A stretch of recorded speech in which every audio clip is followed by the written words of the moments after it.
Alright, good evening everybody, and welcome to the War Games Podcast number 5. Tonight we're going to be going over Operation Crimson Moon Phase 8 with Task Force Alpha kicking it off as always.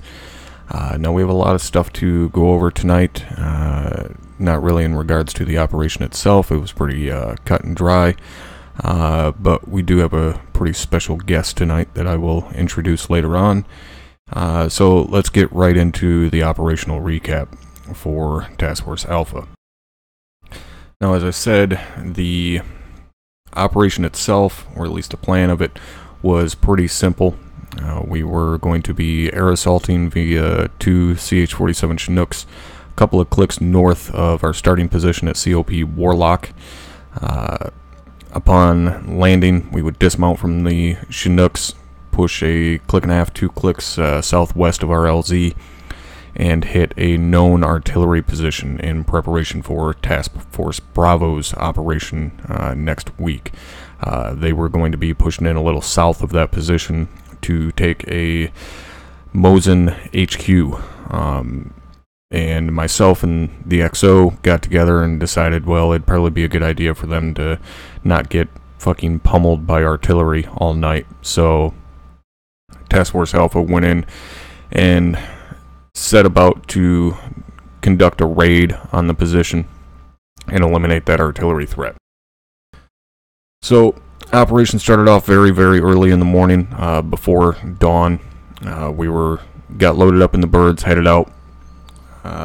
No real issues or anything. We were able to get loaded into the birds, get up to our LZ, get landed, and dismount with no issues. We weren't spotted on the way coming in. Luckily, our pilots were very good in that sense. So we got landed and started moving towards our objective. Now, again, our objective wasn't too far away. It was only a couple of clicks to our southwest, so it was a short little walk for us. Once we got close to the AO, forward observers were able to get eyes on us, and they started calling in artillery. And at first, the artillery was not very accurate at all. It was pretty good distance away from us, but we knew that it would be getting more accurate as they dialed it in on us. So we had to get moving with a fucking quickness, and that's what we did. Once we got confirmation via air assets where the artillery was in the town, at that point, we set up in preparation for the raid and called in an immediate fire mission from Havoc 4 from our mortar section to hit the area and then go in after the fire mission was complete. Now, once the fire mission completed, the raid began.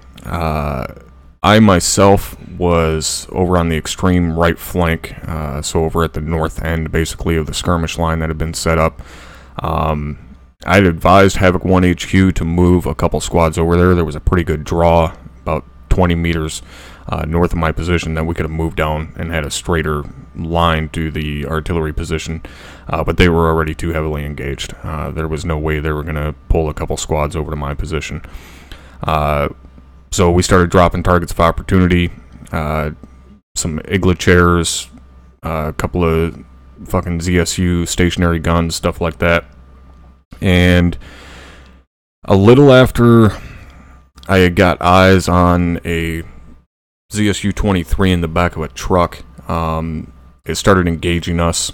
Sent word to, Havoc 1 HQ that we had a cannon engaging us. They needed to get rid of it. And they did, but before they were able to eliminate it, either that cannon or something else had engaged one of the squads pretty heavily, that squad being 1-2. And I got news via my staff mic, Staff Sergeant Brewer, that 1-2 had a mass gas. The entire squad, it seemed, was down. So we immediately responded, the HQ element being myself, Mike, Dagger, and Dagger uniform. So our 4-man HQ element responded over to that area, which was a decent distance away. We were probably close to a click away from them, maybe a little bit less. But we were able to get over there pretty quickly with no issues. We didn't get fucking chewed up. Upon getting there, immediately, started throwing smoke, setting up security. I told Mike to go to work. And we were able to get most of the guys revived. We did end up losing, I believe, 1, possibly 2 guys. I know for sure that we had lost Staff Sergeant Munson, who was 1-2 actual. We ended up losing him, but we were able to save most of the guys.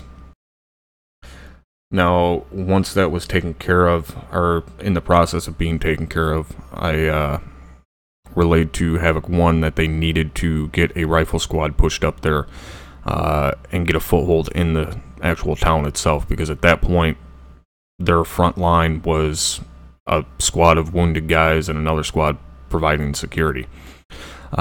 So Havoc 1 was trying to get a squad pushed up there. It was taking a little bit too long for my liking, which is how pretty much everything is. It takes too goddamn long for me. So our HQ element pushed across the road, basically, where 1-2 had stopped, and started getting a foothold into the town. And once we pushed across, others started to follow, which unfortunately is generally how it ends up happening. We in leadership, we don't take the whole lead from the front lightly. Oftentimes, even when I'm task force commander, you're going to see me out there in front of everybody else, which some may think it rash or not too bright to do that, given my position, but sometimes it's what the job needs. So we got pushed into the town and actually started getting a foothold, and then it was a matter of clearing the town and fighting our way to the artillery position. And we were able to do that fairly effectively. There was heavy resistance, but nothing that we couldn't deal with per se. However, as we were pushing through the town, there was a fairly large armor presence in and around the town. And at one point, I had been trying to engage a fixed machine gun. I don't know. It didn't sound like an HMG. I think it was just a guy with a PK. But I chucked a 40 Mike over in his direction, hoping to either eliminate him or at least get him to displace so I could get eyes on him, because I didn't have direct eyes on him. All I could do was hear him. And after I fired the 40 Mike, I hear, holy shit, that's a tank. And then I look to the left, and here's a goddamn T-80 staring at me. And it's maybe 20 meters away from me. And there wasn't really shit I could do against it. So I hit HQ net and told him, I'm fucked. And pretty much right after I said that, a fucking Maverick came crashing in on the T-80. Again, about 20 meters away from me. Which I got wounded a little bit from the splash, but it's better that than having a fucking tank run my ass over. So that threat was dealt with. And Doc was able to get me patched up. We continue pushing towards the artillery position.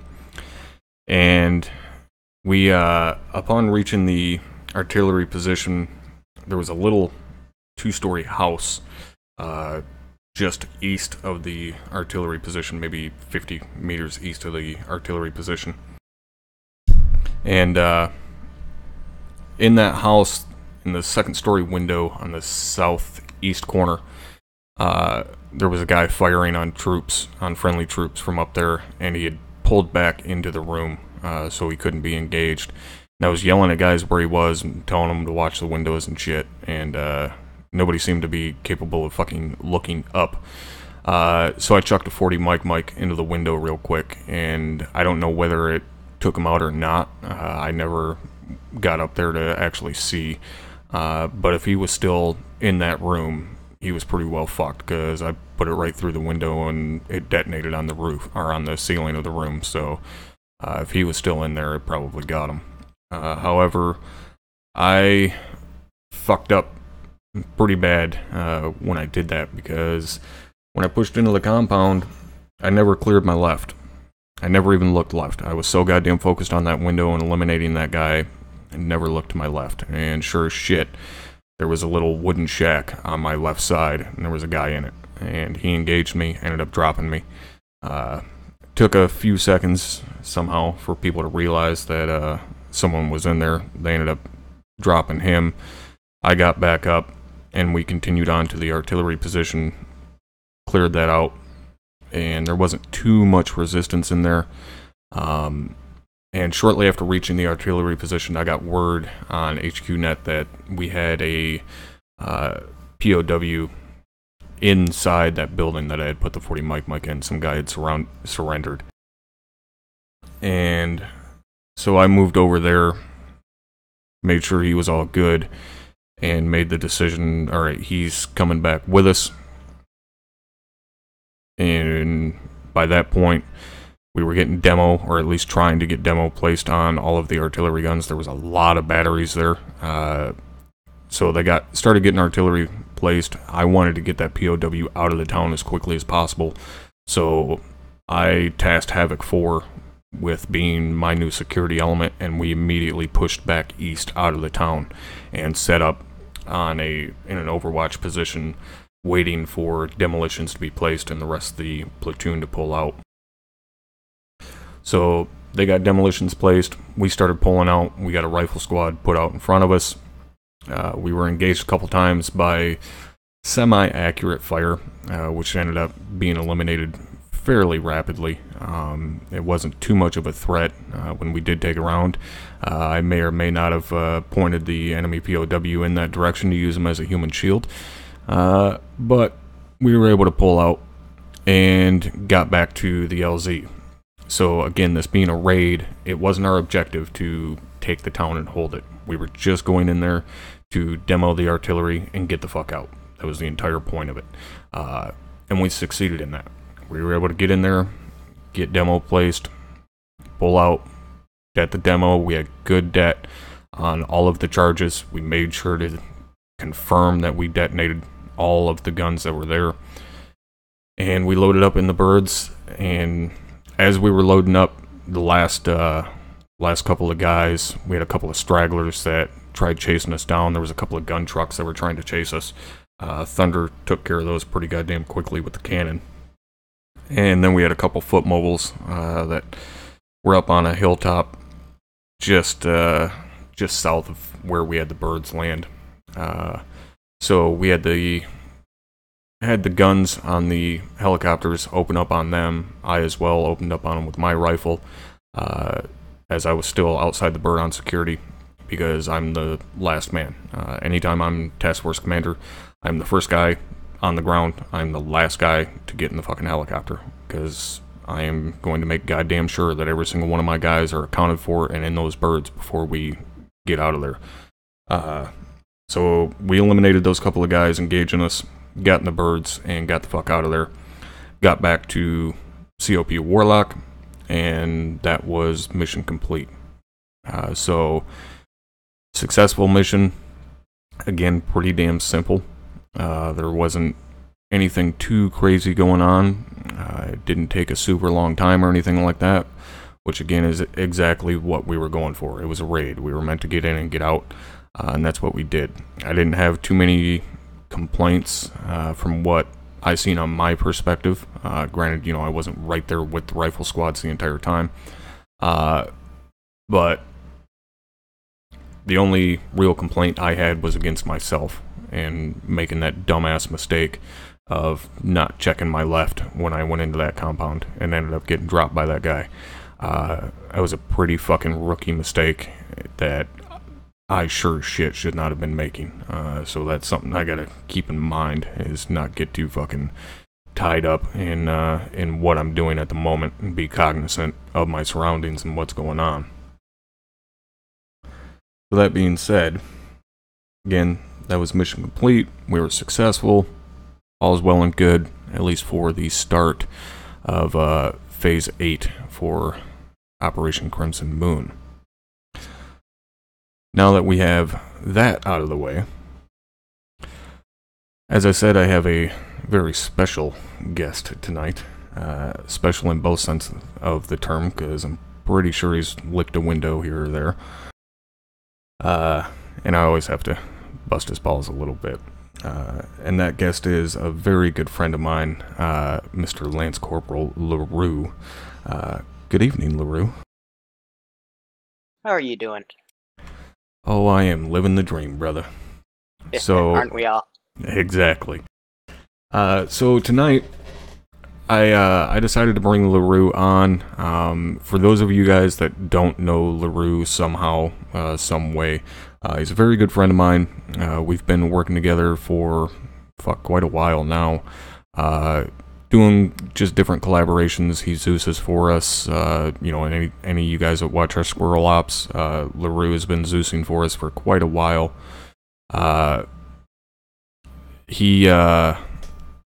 He's one of the better Zeuses I've ever seen, and I don't do that just to fucking fluff his ball sack. There's a reason that I reached out to him and said, hey, would you want to Zeus for us? Yes, it was also because I was tired of fucking Zeus and the missions myself, but no, it's because he is a good Zeus. So,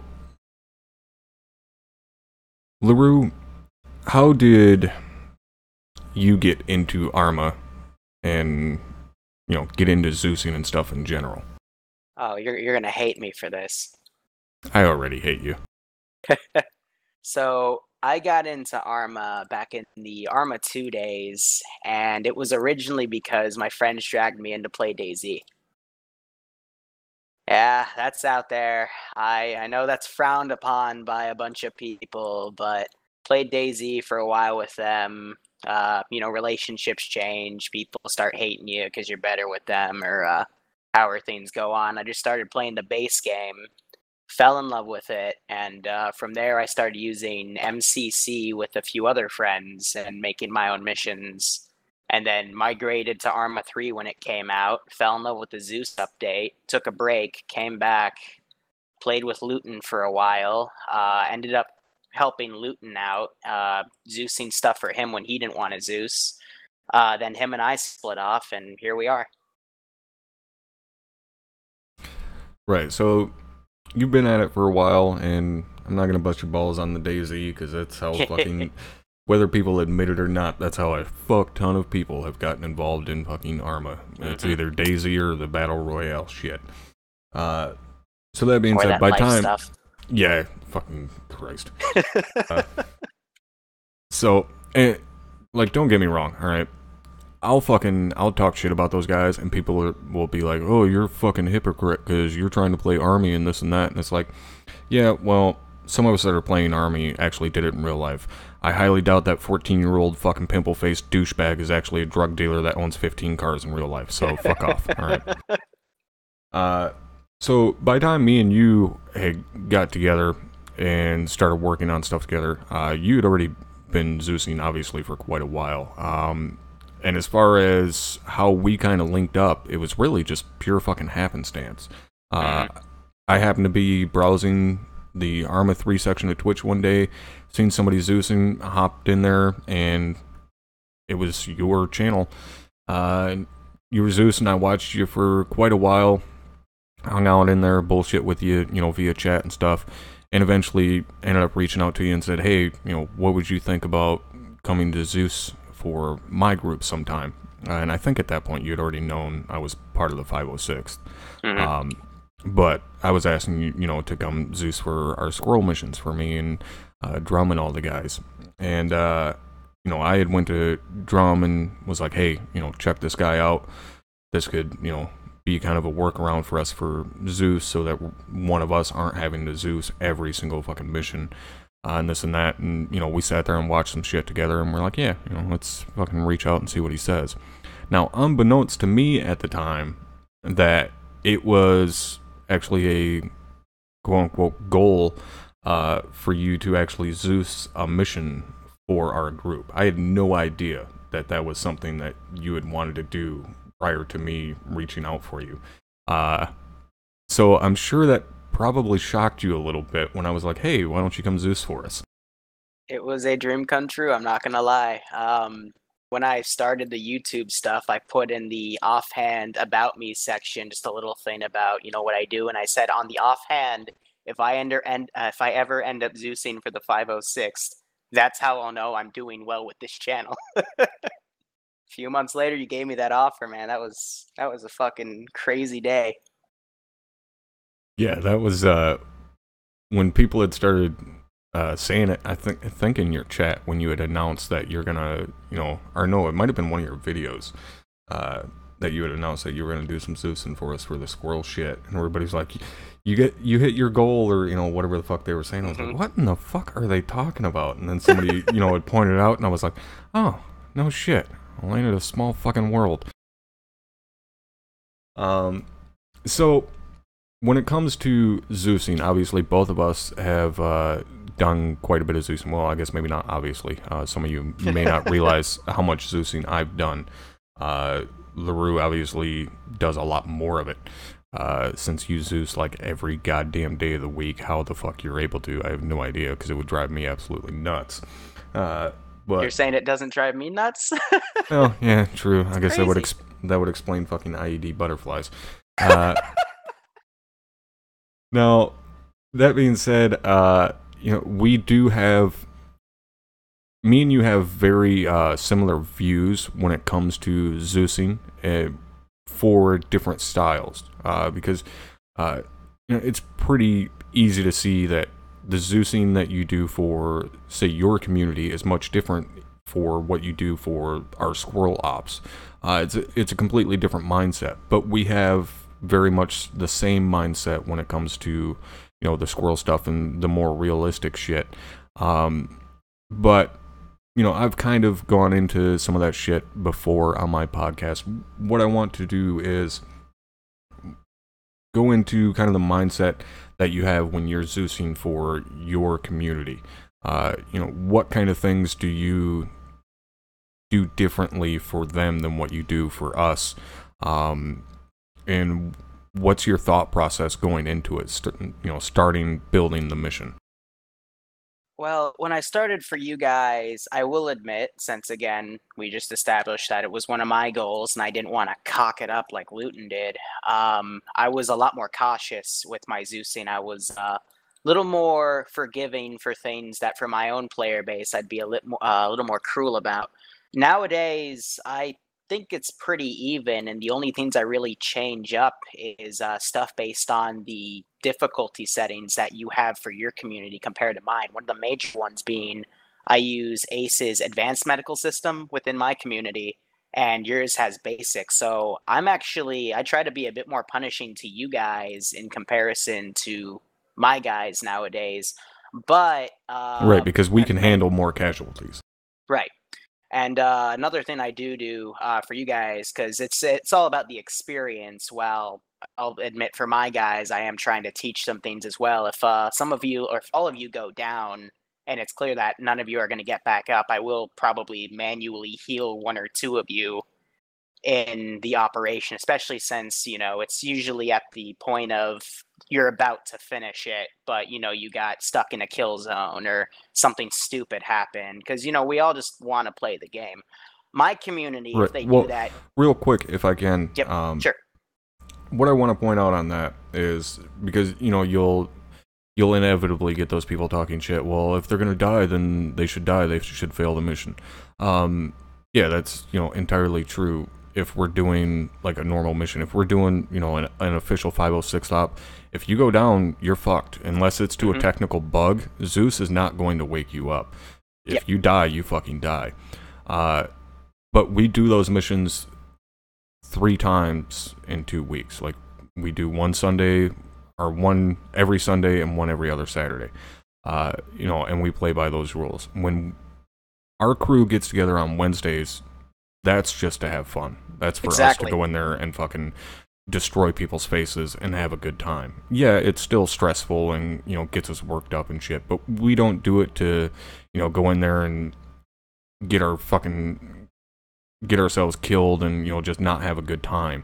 And shit happens, we do still end up having guys that go KIA and shit like that, but we're not doing it just to have, like, IA, we're gonna... learn from these mistakes and this and that. Like, it's not a learning experience for us. It's just an excuse to fucking shoot bad guys in the face with machine guns,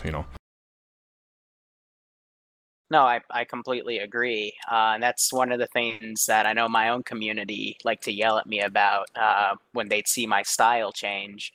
And it's simply because I, at least as a Zeus, when I have to do a bunch of different things, not just base game, Arma, and modded, but I do Vietnam-based stuff, World War II-based stuff.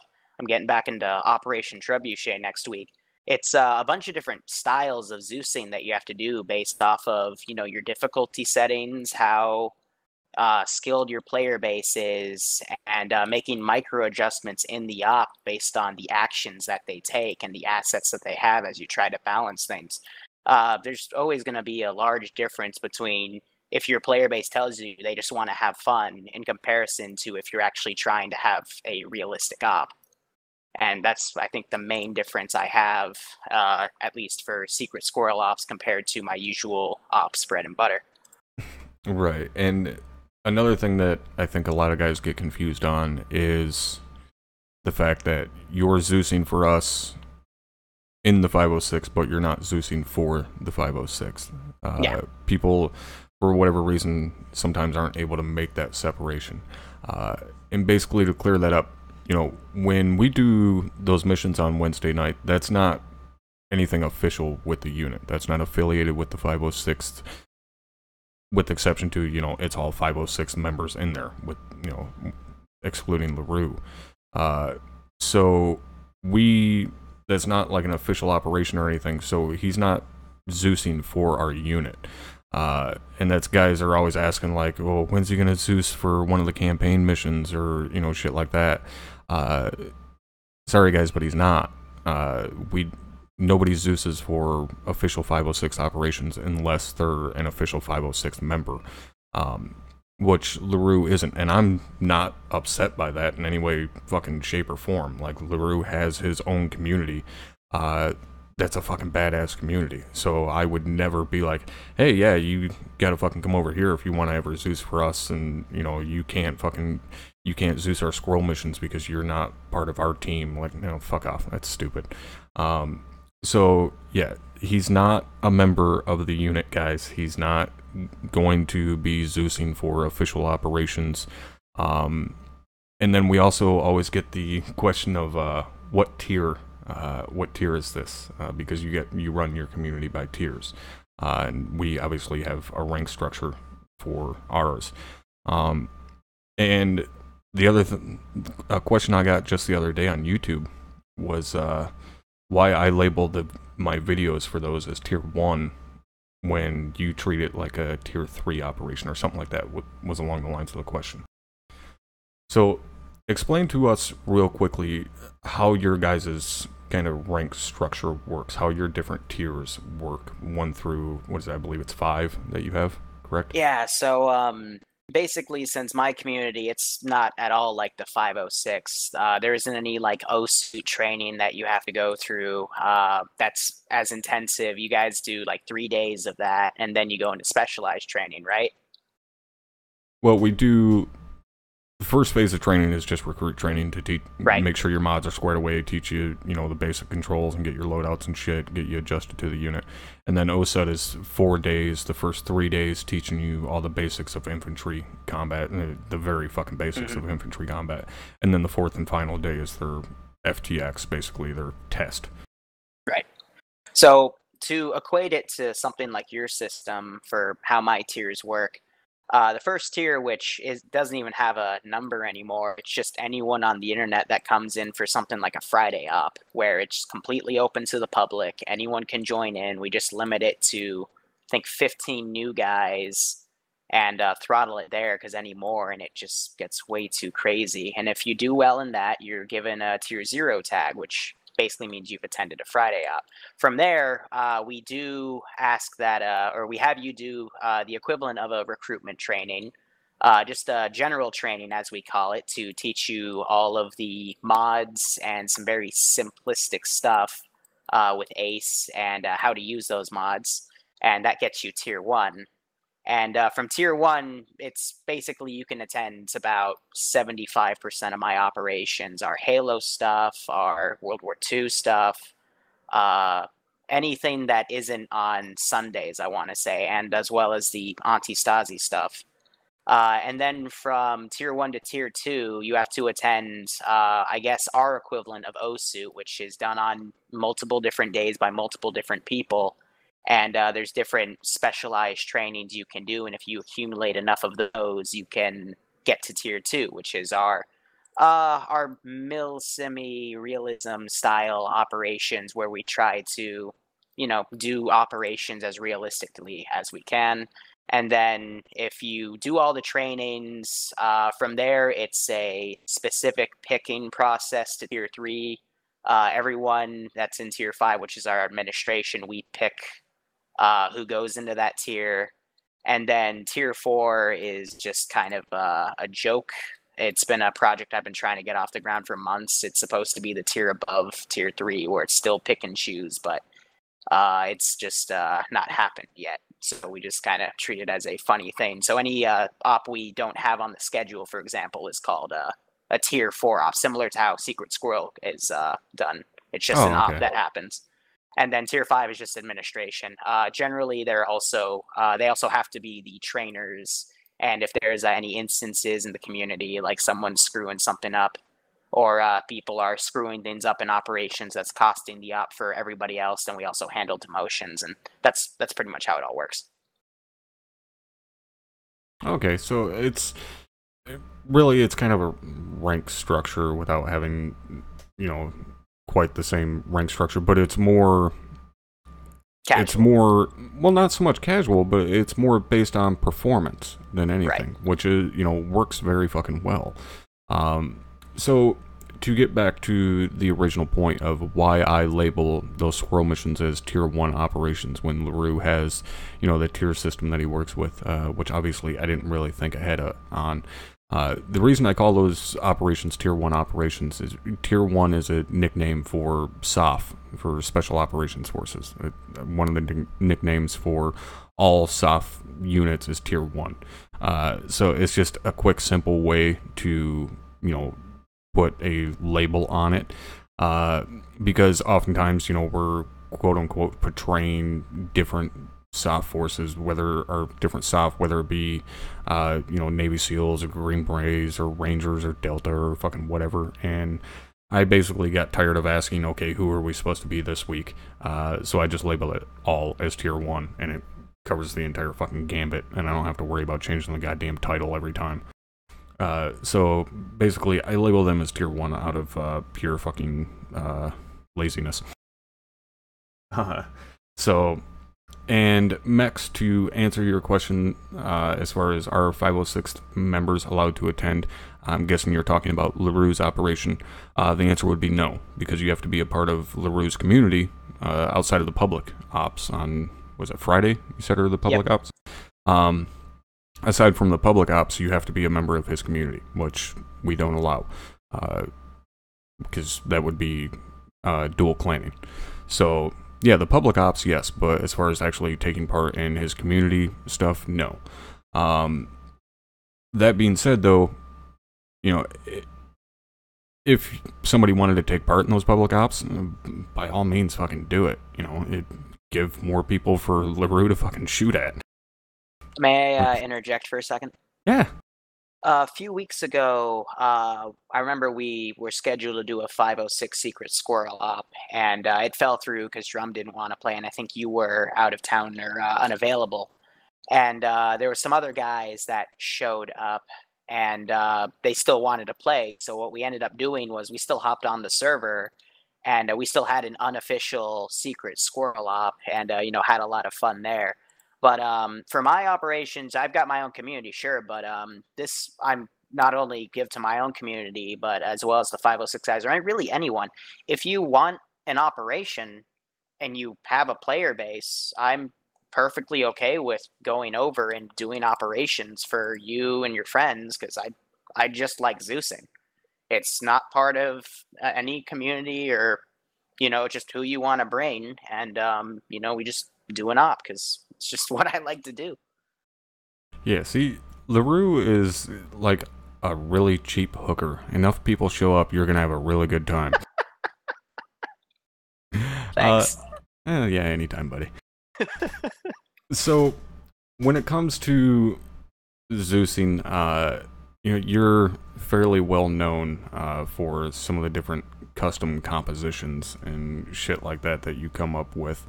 And of course, we all, anybody that has watched your streams or been involved in any way, has inevitably heard about the fucking goats.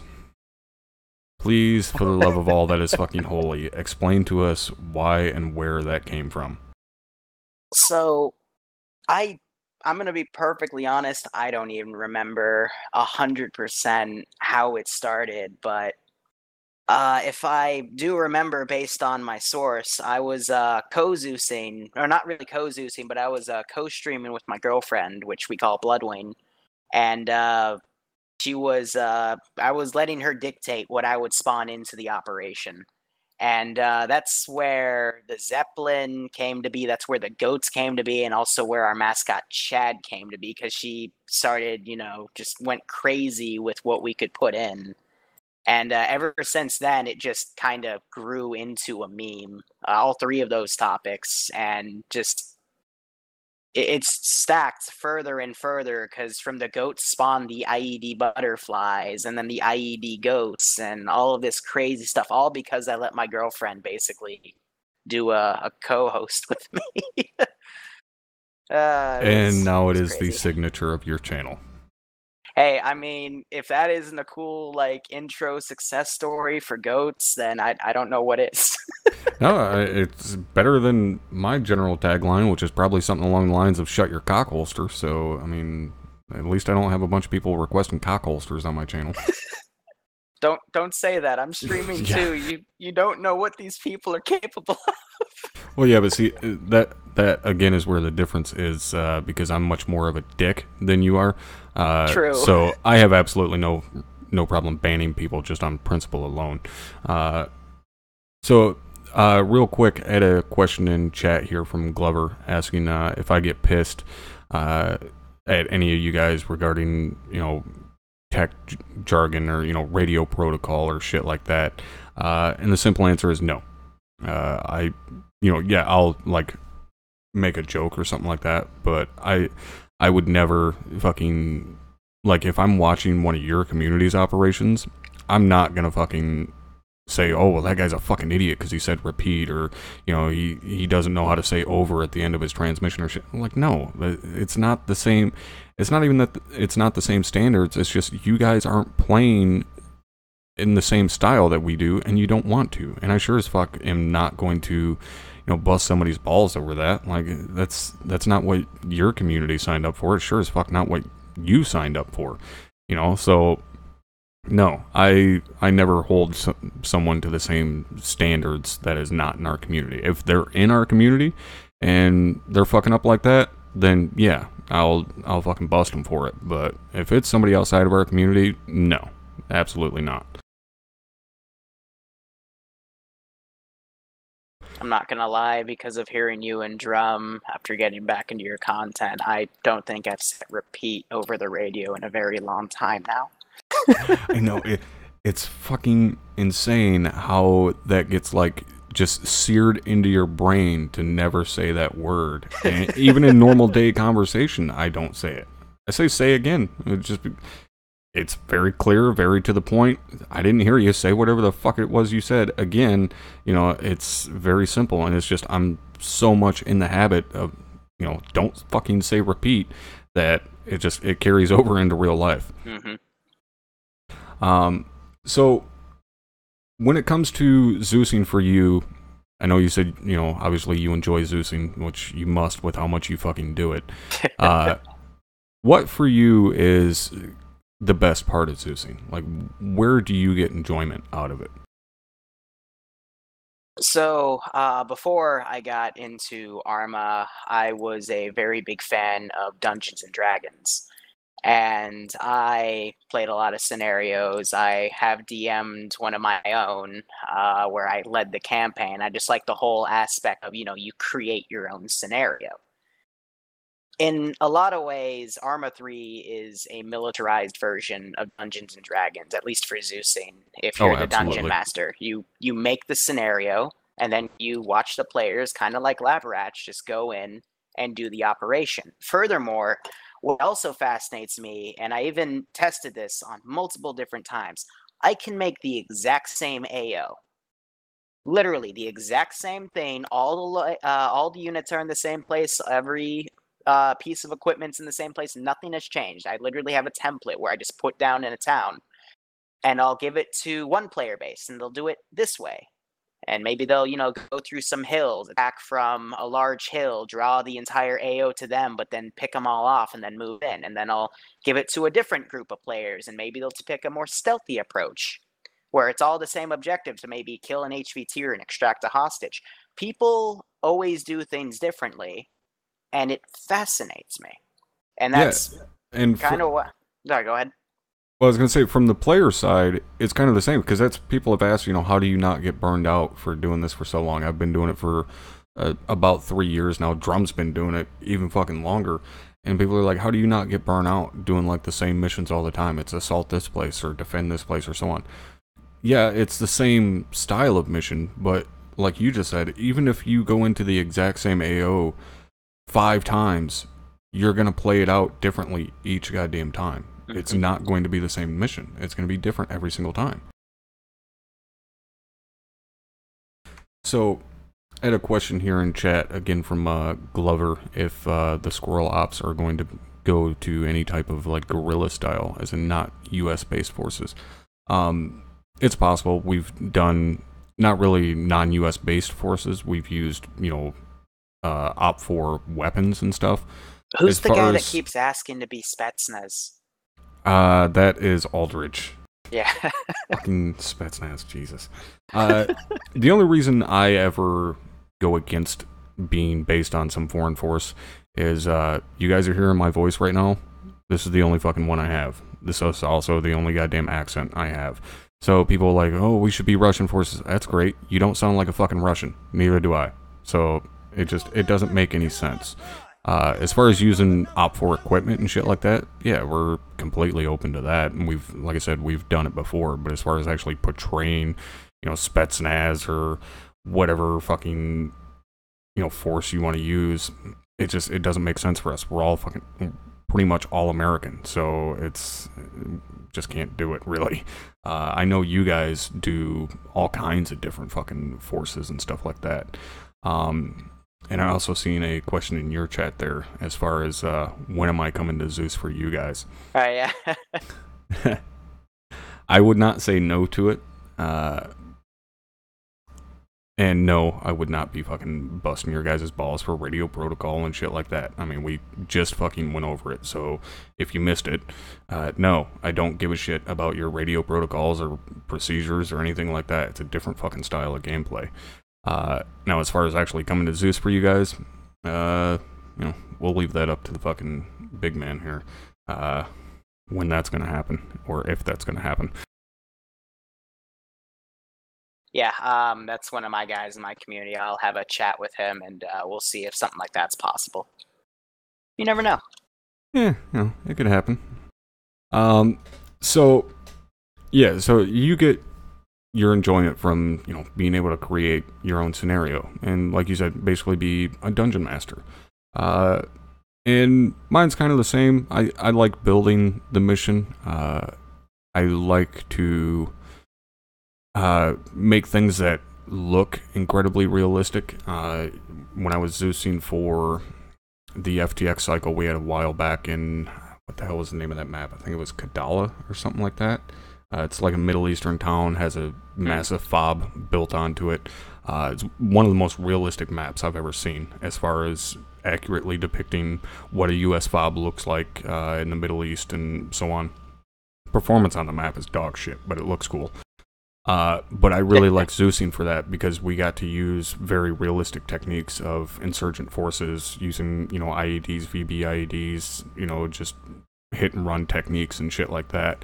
I really love Zeusing that because of, what it gave to the guys in the unit as far as the experience. And that's what I enjoy most about Zeusing is everybody else having a good time. It can be an absolute fucking nightmare for me. I'm working my ass off all night as Zeus. Shit's going wrong left and right. But as long as those 60 guys at the end of the night said, yeah, that was a fucking awesome mission. That was the best mission I've had in months. Like, that makes it all worth it for me. I agree.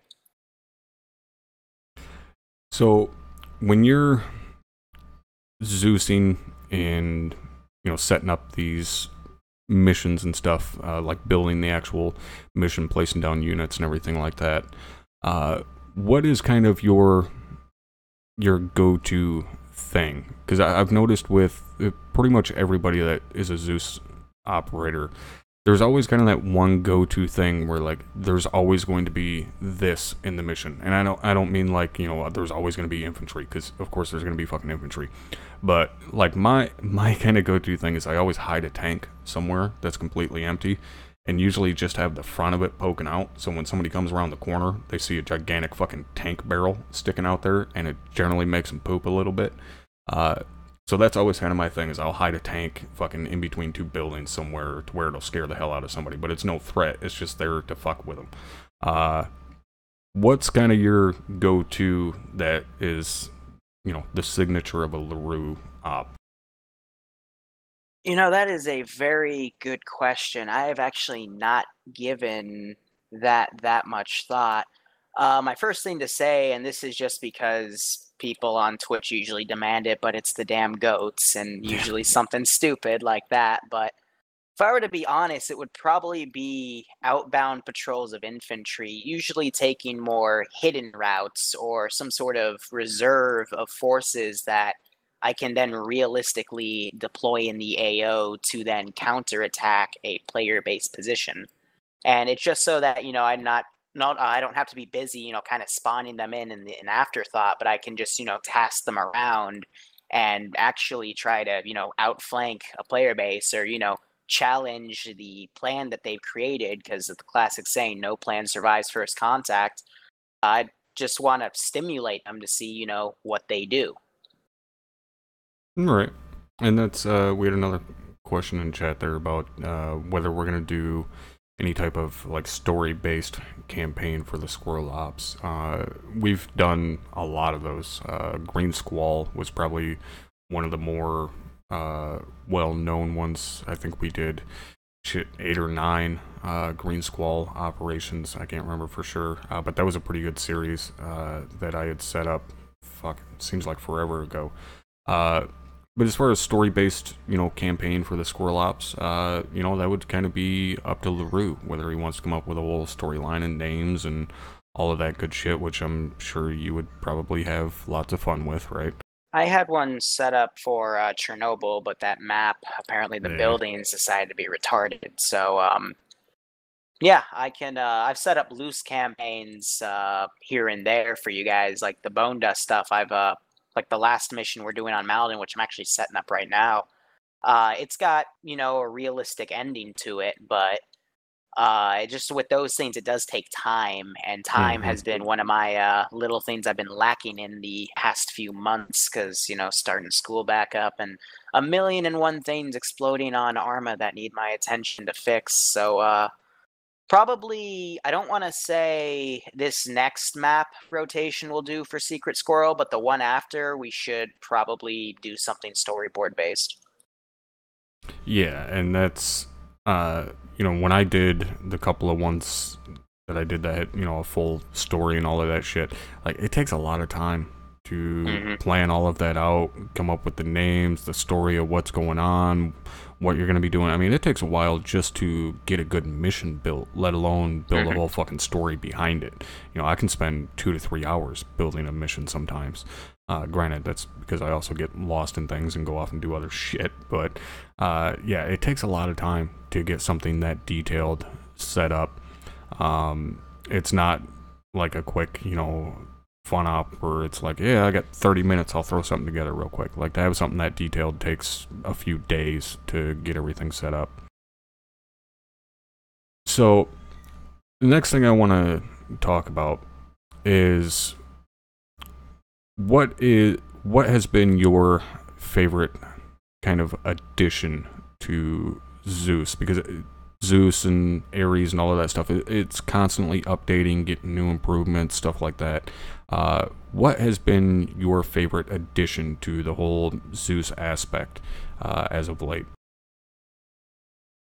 All right, I'm gonna hit you here. It's gonna be great. The frickin' attach to commands that you can do on demand in the Zeus interface. You don't have to do it in the Eden editor anymore.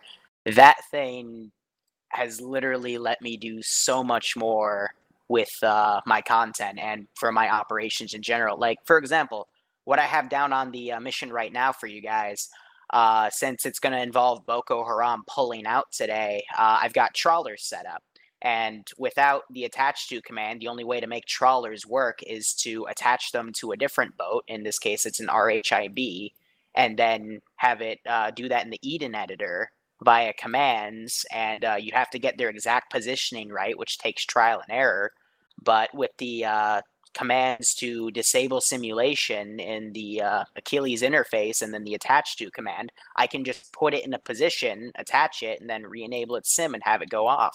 And I can do that in literally just a few seconds. And just stuff like that has really opened the door. Any fan or player of mine would know the Zeppelins, for example. The ability that I have in like my public operations, I can make boss units where I just stack a bunch of vehicles together and make these really big monstrosities that really no other Zeus has ever done before, or at least what I've seen. And it's just been a lot of fun. And then we have our IED goats and the goat cavalry and all the fun stuff there. Yeah. And I believe you actually, if I'm correct, you ended up naming one of those fucking monstrosities after me. Oh, yes, the USS War Games. I think it survived, actually, in the CSAT finale. Was able to pull back. Hopefully it had lots of machine guns on it. It had a lot. It killed a lot of people. I can guarantee you that. Well, at least you did my namesake well there. Now for myself, my favorite addition has probably, I do love the attach to, because that's really nice for making like mortar trucks and shit like that. Which, if you guys don't know, like that is incredibly realistic for them to just take a taco truck and fucking bolt a mortar tube into the back of it, and they'll drive that thing around, chuck 3-4 mortar tubes out of the back, or not bolt it down, but and place it in the back of the truck. And they'll chuck 3-4 mortars out of it and then disappear and go off somewhere else and hit somebody with some more mortars. Like that's very, very realistic. So I do love that attached to. But honestly, my favorite thing as of late has been the suppress module, which actually you made me aware of. Oh, that's a good one too. Yeah, in the Ace AI there, to have an AI suppress a target. Now, we did have, the suppressive fire modules and stuff like that. However, the downside of those was A, it doesn't use any of that AI's ammo, and B, if something happens to where that AI gets killed, the gun continues firing. Yep. So if you have him on like a fixed cord and he's suppressing something and somebody domes the motherfucker, the gun just keeps firing, whether the guy is on it or not. Still on the trigger. Yeah. So there was some issues with that. But the suppress module now through Ace works fucking great. And I use it all the goddamn time. It makes my job a lot easier as Zeus because I'm not having to remote control shit and make them suppress. I can just real quick, click on the AI, send the module out to where it needs to go, click again, and he'll start suppressing. That's all I got to worry about until he runs out of fucking ammunition and I got to, resupply him, basically. But it works great. Now, the next question we had here in chat was, if we'll give you full reign at some point to do whatever he wants in the AO, or does he already have it? As far as I'm concerned, you already have full reign to do what you want in the AO as far as the squirrel missions go, within the basis that it's realistic. That's the big thing, is that you can do whatever you want as long as it's realistic. Again, exception to fucking the goddamn helicopters that always want to rape our face. But for guys that don't understand why we don't use helicopters, we don't carry any type of AA. We don't carry Stinger missiles with us. And we could, and, we'd use stingers and take down the helicopters. But the stingers are so fucking incredibly overpowered when it comes to the helicopters. If, you send one helicopter at us and we have a guy with a stinger on his shoulder, it's basically a moot point. And it's like, why bother using the fucking helicopter? Because it's going to be shot down in a matter of seconds anyways. So it just kind of cancels itself out. So really, it's just a waste of time. It's a unit being put down there and, a Zeus operator having to take the time to tell that unit to go here and do this and that, when in reality you can just not use the helicopter and, just do other shit. Because if we were carrying stingers, helicopter's pointless anyways. Mm-hmm. And Austin, no, the raffle winners have not been announced yet. That'll be at the very end, along with some other pretty cool announcements. So when it comes to our Zeusing, again, obviously, you do a lot more of it than I do, but you've also done some work on the ground. You got to take part in one of the squirrel missions a while back. Honestly, I probably should have stepped up more often and let you run with the guys on the ground more often, because I know you do enjoy it. It is nice to get a little break here and there from Zeus and actually be on the ground and stuff. But what was it like for you to kind of take that step back from Zeus and actually be on the ground with the guys that, you're used to fucking shooting the hell out of? It was fun. That mission in particular, you did the perfect thing you could have done with those fog settings. The units were basically just right into the seeable view before they started shooting at you. And I had to basically calibrate my eyes to, just train them on, if you see something darken in the shadow, you shoot at it, because that's most likely going to be an enemy about to down you. But it was definitely a good rush. And it's always good. I would say for a Zeus, you always need to at least go on the ground, I'd say once every month. If not, try to do it every 1 or 2 weeks. Because otherwise you lose focus on what your player base goes through in Zeus operations. Mm-hmm. Because if you don't do that, then you have no perspective of, if you throw 3 infantry squads at a group of 4 or 8 players, you should really know what that's like, because you'll feel for them more. You'll be able to then adjust the difficulty of the op in real time more to make sure your players have a better time. And that's why I still occasionally go on the ground, even if it's for something silly or stupid, or, something realistic like the 506 Secret Squirrel. It's just a lot of fun, and also it's kind of good to get off the Zeus interface every here and there, because burnout is very, very real. Right. And yeah, Rat King, I guess technically, it would be never, to keep things realistic, basically, to answer your question there. And again, that's what we find fun. And, to touch on what Rub wants to say, then why put down AI? Then you don't have to take guns. As I said, I'm a bigger dick than LaRue. So the simple answer is because what we find fun is what we find fun. Those are the missions we're going to play. And that's the whole reason he's Zeusing for us. If you don't like it, don't fucking watch it. It's not my goddamn problem. You're welcome to fuck off at any time. So we're playing the missions that we find fun. We don't want to bother carrying AA to shoot down helicopters because it's pointless. But when it comes to being on the ground, and I think you touched on something very important there. When you're a Zeus operator, if you're not ever operating on the ground, if you're never putting yourself into the same situations that your guys are going through, you do lose touch. And when you lose touch, it's very... I'm not going to say that it's likely, but you're running a risk of alienating all those guys and basically beating the shit out of them to the point that they just don't want to take part anymore. Because, again, from a Zeus perspective, it's very easy to, look at things and be like, oh, well, it's simple. All you got to do is this. But they don't have the same view as you do. So they can't see exactly where the units are moving and what's open and this and that. So, if you don't put yourself down there and see just how badly they are getting chewed up, again, you run that risk of those guys just being like, well, fuck it, I'm done. I'm not having fun anymore. And I've seen Zeus operators do that. And so it's not fun. And the same goes for, guys that are watching from a Zeus perspective. And I've talked about this before, guys that will watch from a Zeus perspective and be like, yeah, bomb the shit out of him, hit him with mortars, send a platoon of tanks at him, this and that. And it's like, dude, like, you're just saying that just because you think it's fun to see people get fucked up. If you were in that same situation, you wouldn't be saying the same thing.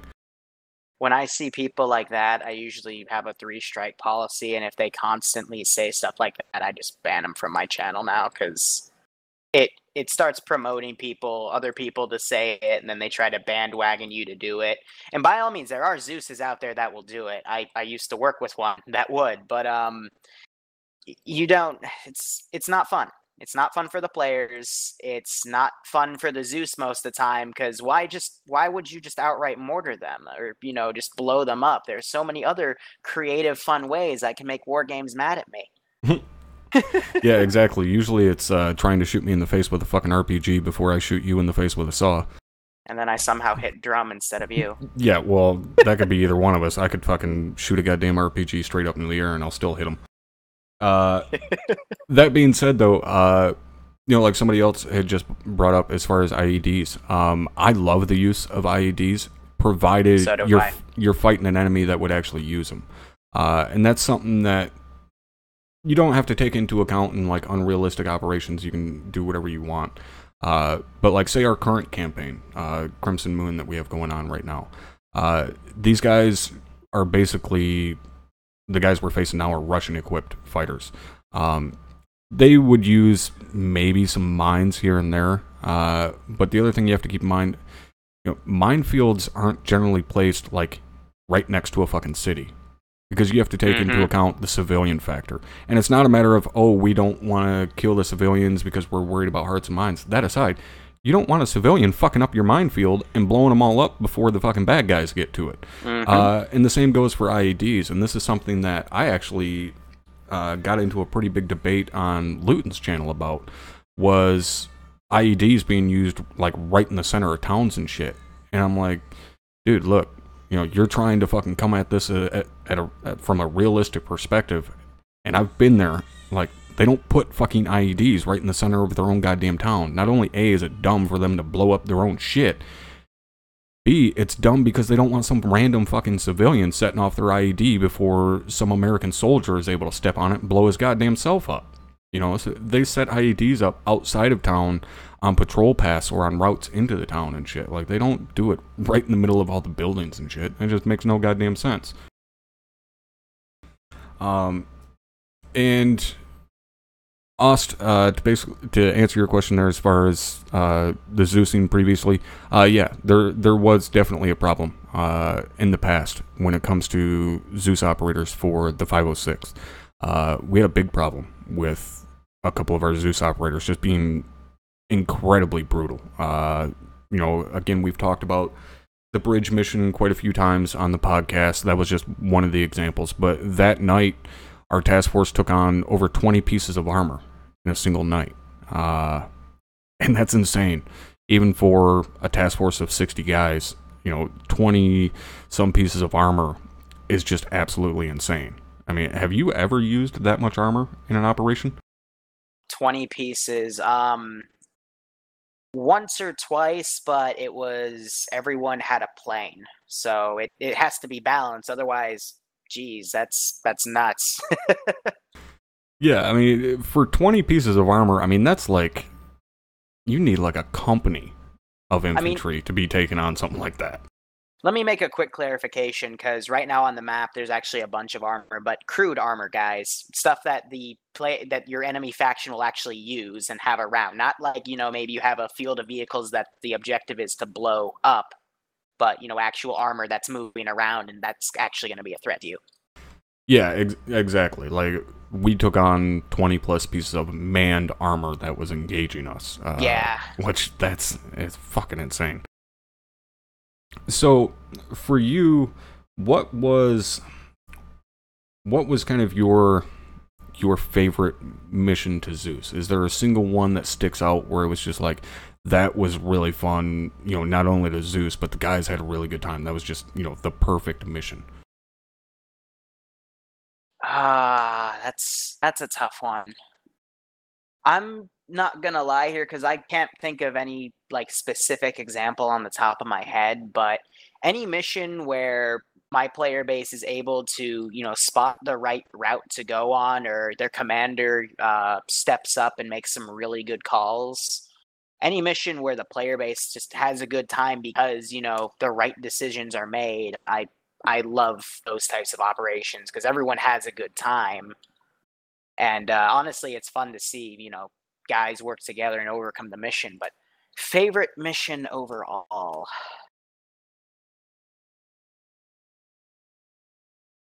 That's tough.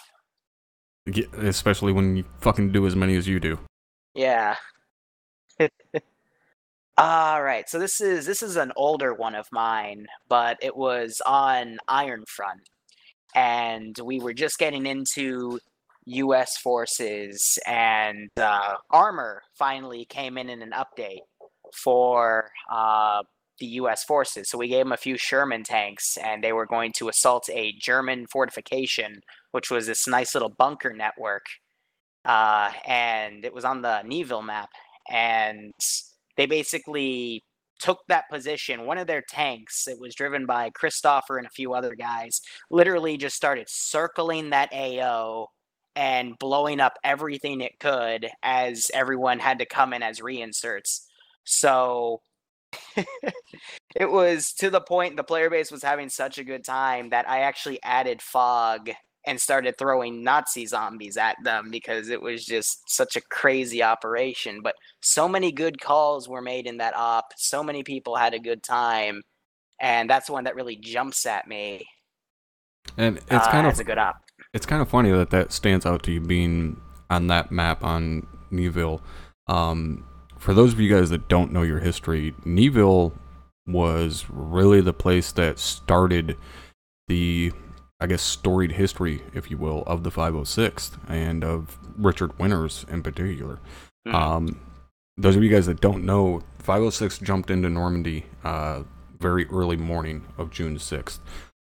Their task was to basically take out fixed positions that would be able to fire on the beachhead during the landings.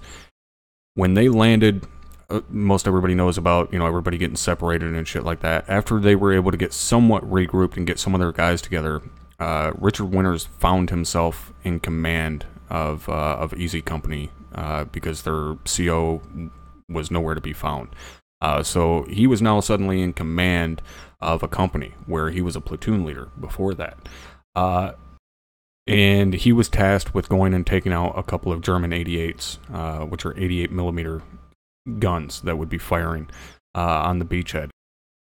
And there was, can't remember for sure, it may have been 3 or 4 guns. I think it was 3 guns that were set up basically right outside the town of Neville. It was set up on this estate. I can't remember the name of the estate exactly. But he took a group of like 8 guys from mixed parts of the 506th and went and assaulted those guns. And it was very textbook fire and maneuver. Like, the guys quite literally wrote the book based on that assault. And he was able to eliminate all of those guns and save who knows how many hundreds of lives.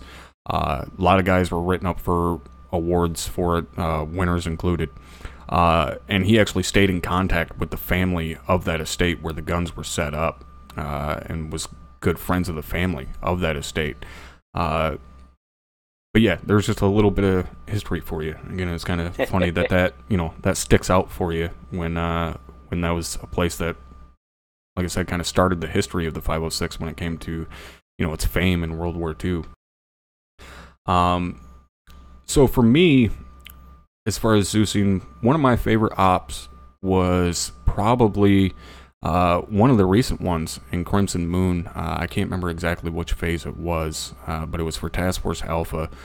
Their initial mission was to push out of this fob and go assault a enemy position. Unbeknownst to them, there was actually an attack inbound, and as soon as they were pretty much ready to go and getting ready to step off, I hit them with everything I had. I started the operation with just under 500 units on the ground, and immediately started hitting them with mortars and shit like that, and they got tore the fuck up. I mean, the mortars hit them pretty goddamn good. They were getting hit by infantry and armor on 3 sides, and my goal as Zeus was to make them fall back, and I couldn't, mostly because Drum was Task Force Commander, and he decided to hell with that. We're not falling back. We're staying and fighting. And the other operation that sticks out is almost the exact same situation, except it was Task Force Bravo when they took the castle. And a lot of guys know the castle operation because of the POWs getting killed by Cook-Off and so on. Once they pushed into the castle, again, it was my job to make them fall back from the castle.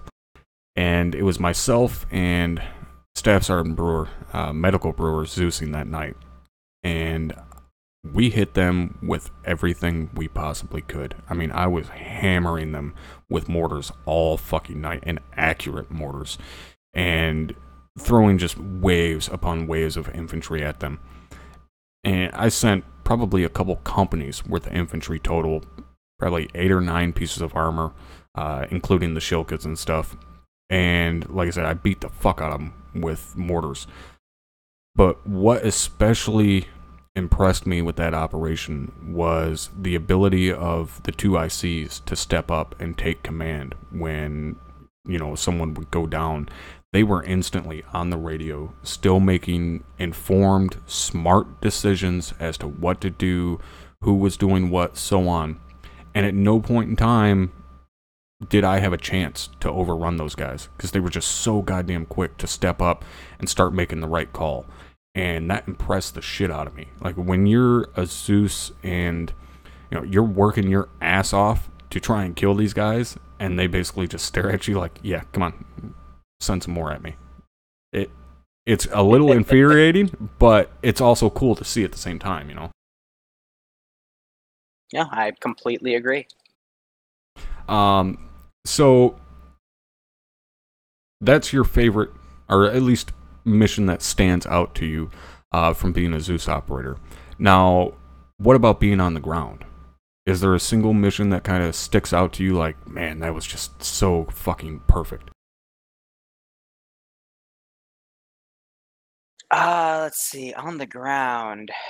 I have a lot of bad experiences on the ground, but a perfect one. Again, I gotta think here.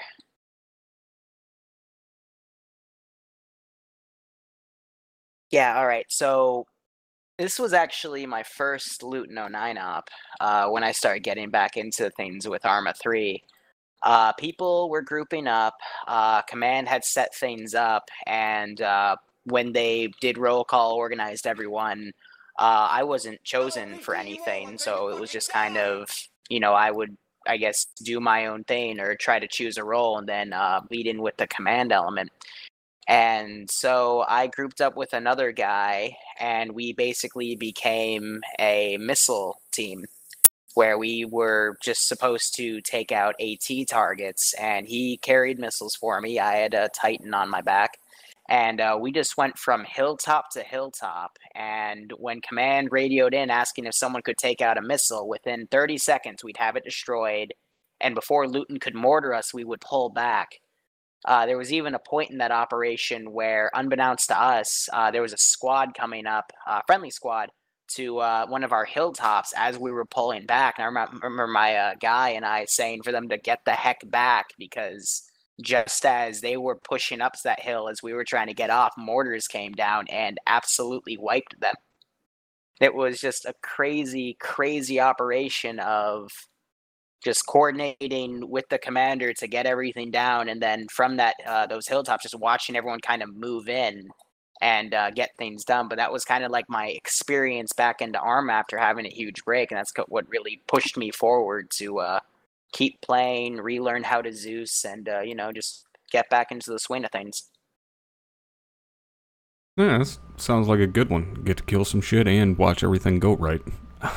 Damn right. So, I had a question here from a good buddy Bezo in chat, asking if had ever seen an ongoing problem that prompted me as Zeus to say, "Hey, I want to exploit this and educate them based on this mistake. Basically, punish them to fix this problem."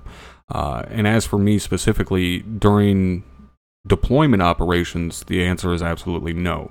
Unless it's something, like, oh, they're running across an open field, and in reality, this machine gun would be lighting them up, but the AI is fucking retarded, so he's not shooting at them, so I'll take control of them and shoot at them. But as far as, like, I'm going to mortar these guys right here specifically because they're not spaced out, so I'm going to, purposely target them because I know they're not spaced out because I can see it as Zeus. In an operation during deployment, absolutely not. Like, that's not my role there to be teacher or anything like that. I'm just an enemy commander, and if one of my guys, being the AI, doesn't have eyes on that position, knowing they're clumped up right there and they're capable of putting accurate fire on it, then no, I wouldn't directly target them. In an FTX, however, that's where things change. In an field training exercise cycle, that's what it's all about, is training and learning. So in that situation, we can take opportunities to, teach guys from their mistakes and, have an actual effect immediately on the battlefield. But during a deployment, that's not our goal. We're essentially the enemy commander and storytellers, if you will. We're not teachers. Now, what about for you, LaRue? Do you take those opportunities to, kind of kick somebody in the dick and say, hey, you fucked up on this and now you're getting mortared? Or, how do you do it? It depends on the tier of operation for me. It used to be no matter what. I would say probably I changed this about 2 months ago because so many people were getting annoyed about it, which I agreed with them. But if they made a critical mistake, like if they didn't bring a drone to recon the AO and they picked a very horrendous route to go into the AO where they literally assault like the main gate of something, heck yeah, I would remote control, I would lessen the warning shots I do, and I would literally decimate them because that was such a stupid idea. I'd mainly go for their commanding element because those were the guys that made that call. But nowadays, I think I only do that in tier 2 operations, where if they do something absolutely stupid, I do kind of switch on a function in my head and I just start, being a little more punishing for it, because it's also something to note.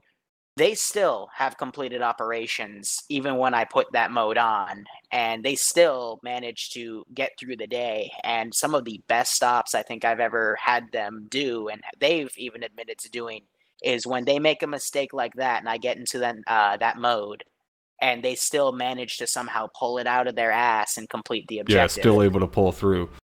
Mm-hmm. And that's another thing I really quickly want to touch on, because you mentioned it, is warning shots. The reason I want to touch on that is very simply, when we as Zeus operators, yes, we could directly fucking engage someone and just smoke them. No goddamn problem. We could be standing 3 feet away from them and just easily aim down sight and drop them, no problem. That being said, oftentimes you'll catch myself and LaRue as well, just firing from the hip, not really aiming at them, just spraying and praying. The reason, at least for myself, that I do that, in a combat situation like that, your fucking adrenaline is pumping so goddamn hard that you may not be very accurate. It may take you 5 or 6 rounds to get on target. I know it does for me, even in fucking game, because I do get worked up. Yes, it's a fucking video game. There's no real, risk for loss of life or anything like that. But I still fuck up and miss shots because my blood is pumping so much that, my mouse is moving around and shit involuntarily by me. So I do the same thing when I'm controlling an AI. I still look at that aspect of, that guy doesn't want to die. At least most of the time, that is. So that's how I somewhat recreate that. And when it comes to snipers, I'll give less warning shots. I'll give 1-2 shots to get it ranged in, provided I can see my rounds impact, which is a real pain in the ass in Arma. But once I see my rounds impact and I'm on target, I'm engaging to kill. It's that simple, because that's an accurate rifle. The guy's carrying a marksman rifle, so he's obviously been trained. He is capable of using that weapon system. He's not going to be just blindly firing at the people hoping that he hits them. No, he's going to be accurately engaging targets, which is what I do with snipers. So is that kind of the same mindset that you have as far as, just spraying and praying at guys? So I actually have like a whole policy down on like based on the tier, I will take X amount of warning shots for general operations. If I just remote control a random guy, such as a rifleman, generally going up the tiers, it's usually like, I take the most from tier 0 op, and then it gets less and less as the ops go on. But I also minimize my remote controlling as it goes on because I just let the AO play out. But for snipers especially, I've even had instances where I do try to aim even my ranging shot to hit somebody. Again, just based on the medical system. Ever since I changed up to make the players a bit more bulky, where even with everything that's going on and just to account for the general skill, it can take quite a few like direct hits to actually down somebody. So, I usually just shoot to kill nowadays for snipers. And for machine guns, again, I'll try to do like a wild spray, but those bullets are really accurate. So you kind of have to make it miss on purpose. But, I try my best to give warning shots because, someone might not be paying attention. Something might happen. But if they're deliberately doing something, I generally just shoot to kill. Like if they're going off and doing a lone wolf maneuver, then, I find creative ways to kill them. Right.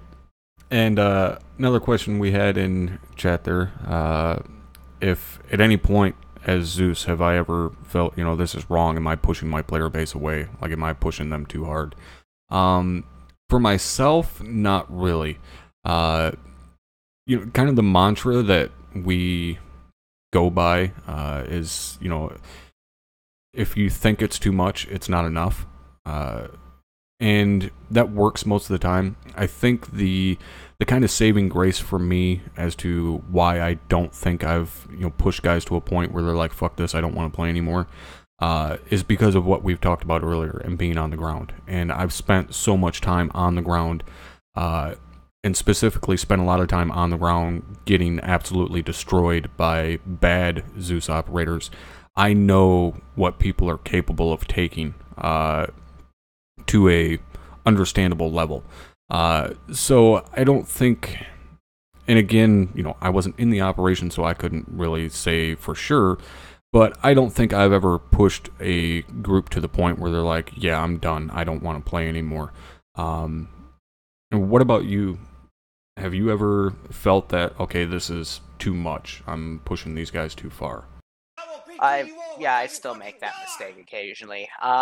More so I've done it less and less, but the reason some of my guys burn out is usually the leadership makes a stupid call. I know with my community specifically, it does have a bit of a leadership problem, but I generally try not to push people too far. If I see that they're struggling, I generally try to then delete stuff within the AO or like realistically like move them out of the AO so they could then see it on the drone if someone's actively checking.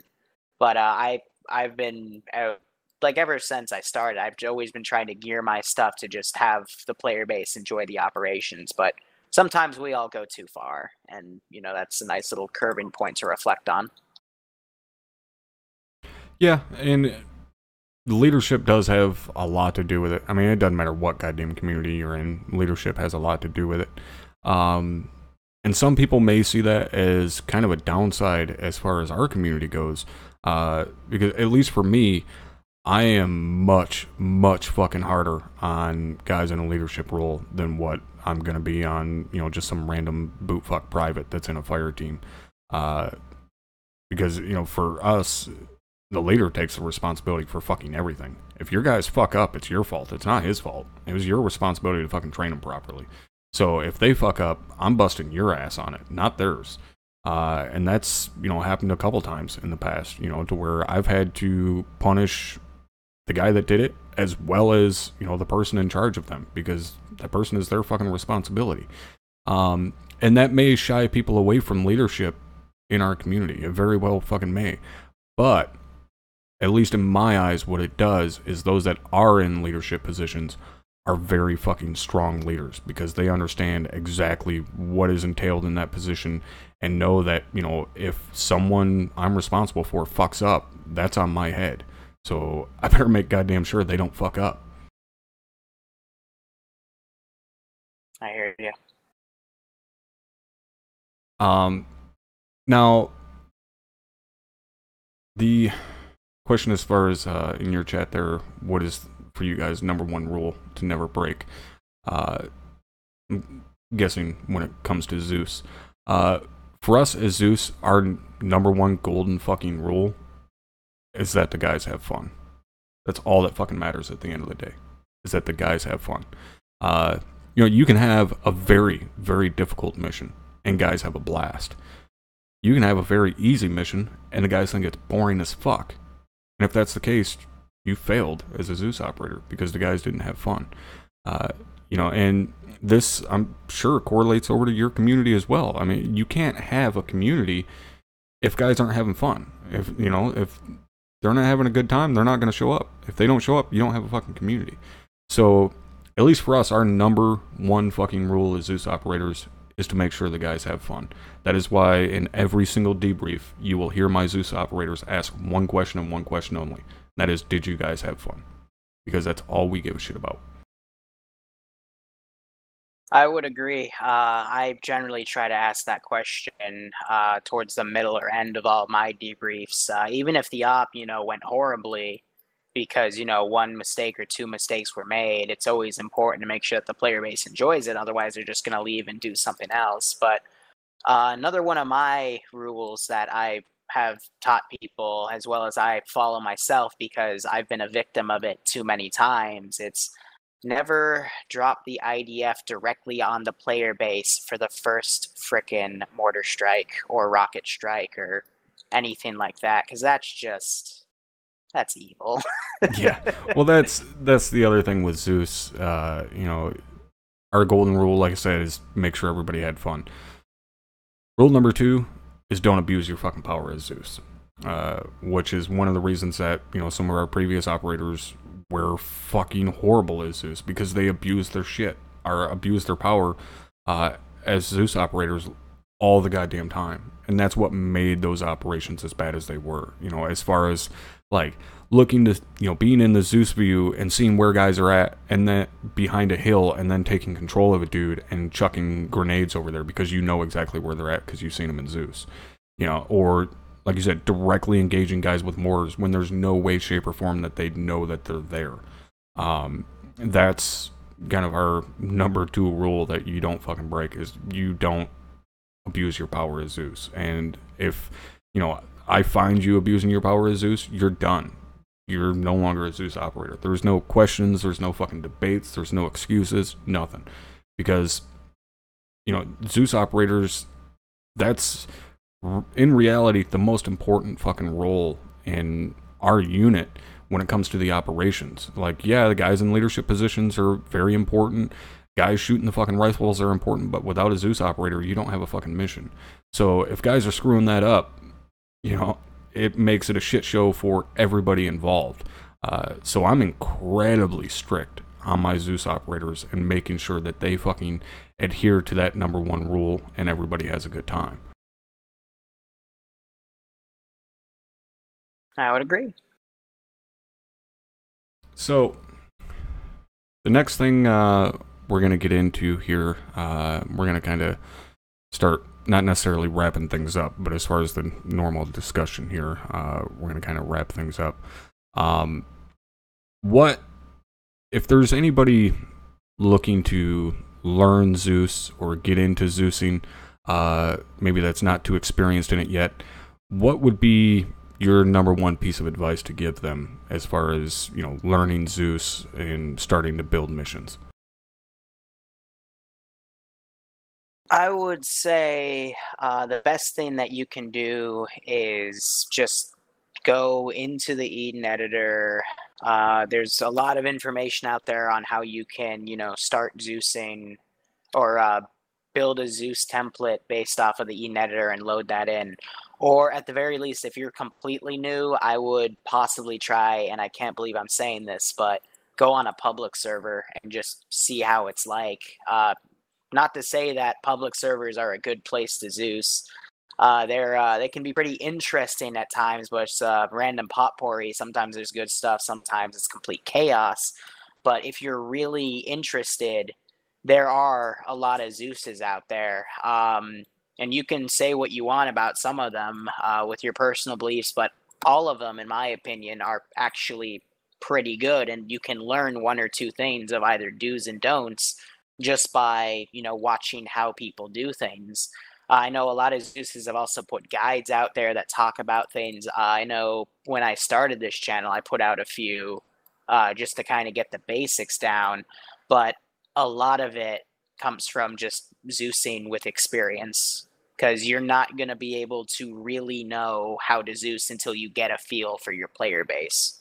Or any player base on that matter, because once you know what their limits are and what they can do and what they're comfortable with, then you can start gearing your operations to what they can do and how they can handle it. Because again, as we've already talked about, it's all about their enjoyment. You're just kind of along for the ride. If they want something fun and casual, don't throw like 5 tanks in the AO. If they want something brutal and difficult, by all means, go crazy with the minefields, go crazy with the ambushes, throw in a few curveballs on them. If they want to, have a challenge, give them that challenge. But the number one thing you should really focus on learning first is just, getting the layout down for how to Zeus in general. But after that, once you find your player base, you need to know how they operate. And that also ties into even going on the ground and playing with them.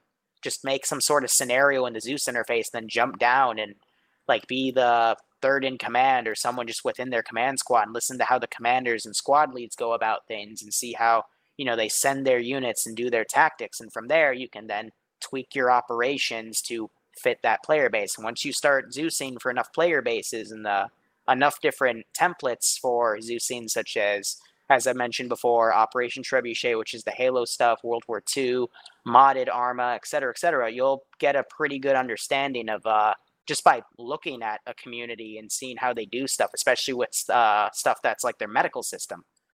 You'll be able to pretty much know on the spot how to do stuff for them. But it's a lot of work. It's a lot of learning. It's honestly what I equate everything in Arma 3 to. It's easy to learn but hard to master skill curve. Absolute pain in the butt. Yeah. Yeah, absolutely. I mean, for our Zeus operators, on an official unit standpoint, it's a little bit easier now to get our Zeus operators trained because we run 2 Zeus operators per task force. So I'm able to stuff a guy in there with someone who's already experienced, already knows what they're doing, and they can show them the ropes and teach them. But as far as someone that, doesn't have a person to lean on and show them the ropes, absolutely get into Eden Editor and, get familiar with that system and how to, build a template in the first place. YouTube is a great fucking friend. But get into the Eden Editor, get comfortable with that, and then hop into Zeus in the editor, and just get yourself familiar with the modules and what they do, what you can place, how to move things around, how to give orders, stuff like that, and get familiar with all of the modules. Even if you're not going to use them, just know what they do and what the effects are of them, and just take time and put in the hours and hours that it's going to take to master it, like you said, because at the end of the day, anybody can Zeus a fucking mission. Like, it's not difficult at all. You're basically playing an RTS game. But when it comes down to it, to do it right, to where guys are going to have fun, it takes time. Like, it takes a long time to master that and be very well versed at Zeus, especially given, the bugs and issues and shit that Arma has. That's something as a Zeus operator you have to learn how to work around. Like with the current bug, with the map and, having your game crash because you open your map. That's something that shit like that pops up all the fucking time. Like when they update the game, shit will just randomly break, and as Zeus, that's shit you got to learn how to work around until a fix is made. And that just takes time and experience and, you know, spending hours and hours and hours in Zeus learning what everything does. But don't let that scare you away from Zeusing missions. You know, even if it's just you and fucking 3 of your buddies that want to do a mission, and hop in there at Zeus, like LaRue said, and, you know, set up a quick scenario, and the 4 of you go run it, and just to see what it's like. And that allows you to learn so much based upon, you know, okay, this worked well, this didn't work well, this map doesn't work because guys are, you know, the AI is able to see us through bushes, you know, shit like that. All kinds of little things like that that you can learn just from running a single fucking mission. So, what I am going to go into next, as most of you are aware of, for the last month, we've been running a raffle on the channel. And that raffle is to give away 4 prizes. First prize, or the top prize, being a GTX 1080 graphics card. Second prize is a Corsair K70 mechanical keyboard. Third prize is a HyperX Cloud 2 headset. And the final prize is a Corsair Schematar RGB mouse. So what I'm going to do is, I have the list of entries over here on my other monitor. We have 39 entries in the raffle. What I'm going to do is I'm going to use the random number generator on Google, and also going to randomize the list via random.org. You guys can check the website out to see, you know, that it's all legit and shit. But I'm going to use the random number generator to draw 4 numbers and get the winners. I'm going to write them all down and stuff so we can announce them all at once. As far as the actual list itself, I can't put that on screen for you guys because I have people's like personal emails and shit written down next to their name, and I doubt some of those people want you guys signing them up for Christian only or fucking christianmingle.com or whatever stupid shit you guys would do, that I'm sure you would, because given the situation, I would do the exact same thing. So what we're going to do while I'm drawing these numbers and getting these winners set up so that I can announce them to you guys, LaRue, if you would, give us a... Yeah, there we go. Farmers Only. Black Mary, you know it. LaRue, if you would, buddy, give us kind of a update on what you got going on for the rest of the week. What can guys look forward to coming up on the channel as far as different operations or different stuff you're going to be doing? Just kind of give us a rundown on what you got going on while I draw these winners. All right, sure.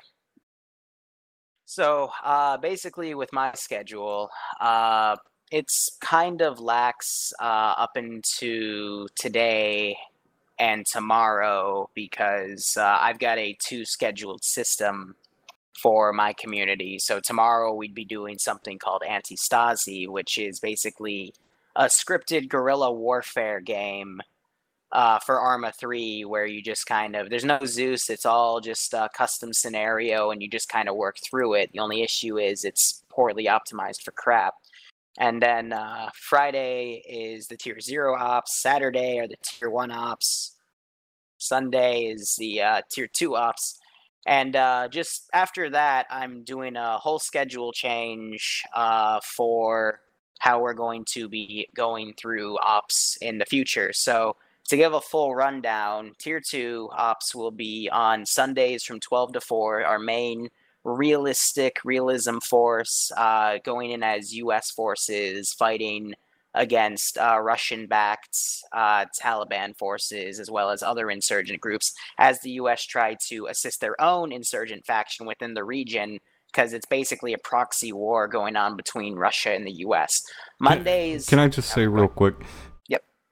Some of these scenarios and just kind of stories that you come up with for your player base to do is just, it's fucking insane, like how much detail you get into and how much not necessarily story, but just how much work you put into the overall campaign itself. Like, for those of you guys in LaRue's community, like, I know you guys appreciate what he does and everything, but from someone in a position that helps come up with missions. And we started planning our current campaign that we're in right now in December of last year. That's how much time goes into planning something like this.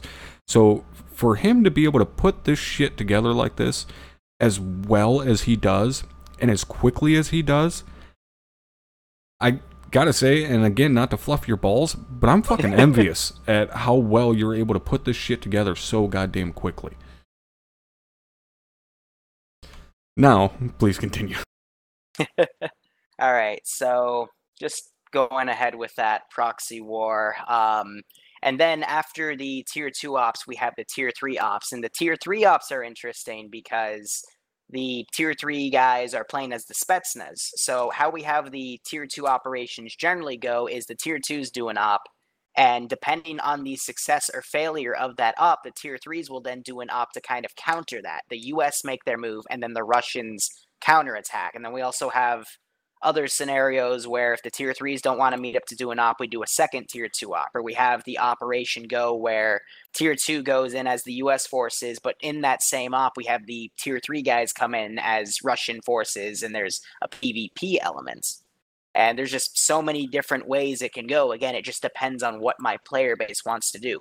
Monday gets a bit more simplistic. It's going to turn into a dedicated Iron Front day. Right now, since we're doing a 3-month Blue 4 cycle, Blue 4 for Iron Front is the Germans. So we've been doing some campaigns on Zargabad, for example. We did a desert campaign with the German forces.